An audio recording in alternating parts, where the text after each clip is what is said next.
Once in the forest on the shores of the great lake we call Lake Michigan lived an Ottawa Indian boy. The boy had a name, but everyone had forgotten it.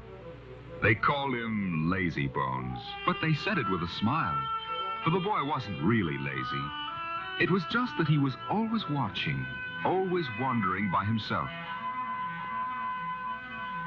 Sometimes he would watch the women pounding corn into meal. Sometimes the boy watched the men before a hunt making arrowheads out of flint.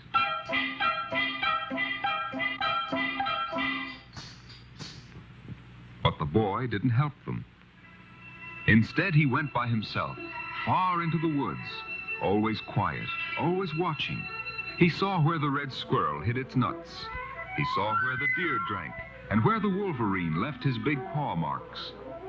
He had one friend, a little girl named Gray Fawn, and he told her stories about the woods. The woods and I understand each other. The trees are my friends. The birds and bees are my friends, and the animals come at my... One morning, Gray Fawn went to gather berries, and by late afternoon she had not yet returned. The men of the tribe found her moccasins near the lake, but they didn't find Gray Fawn. The chief, her father, cried angrily, "She must have been captured by the Saginaws." The men painted their faces and prepared for war.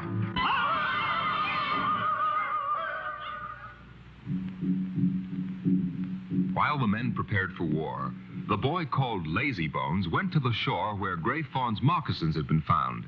He said to himself, if Gray Fawn had been captured, she would have dropped her berry basket. I don't think she was captured. I think she took off her moccasins to go wading.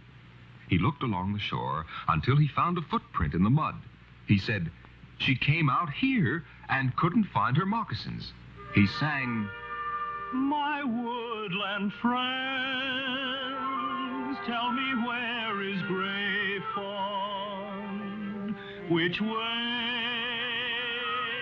did she go? Oh, tell me, please, that you know, and your signs I will follow to her. Oh,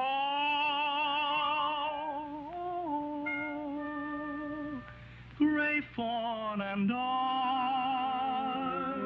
are your friends. When the boy sang the song, a porcupine that had been gnawing young willow shoots stopped and stared at him. The boy said, I think Gray Fawn went this way to gather willow splints for a basket. He looked, and he found places where the willow shoots had been broken. He followed the trail among the willows into the forest.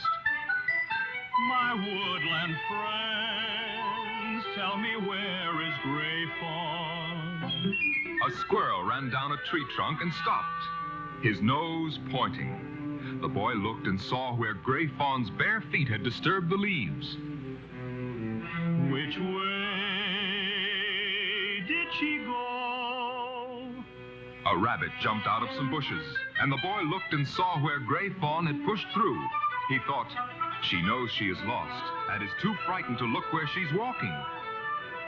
Oh, tell me, please, that you know, and your sign I will follow to her. Gray Fawn, Gray Fawn. Just then a flock of crows began to scold angrily. The boy went to the noise, for he knew that crows will scold when they're disturbed by someone who has no weapons. There, under a tree, he found Gray Fawn. The boy took Gray Fawn by the hand, and they set out for home. See, there! And when the men saw the children, they laughed with relief and joy. And the chief, Gray Fawn's father, put his hand on the boy's head and said, now I will give this boy a name.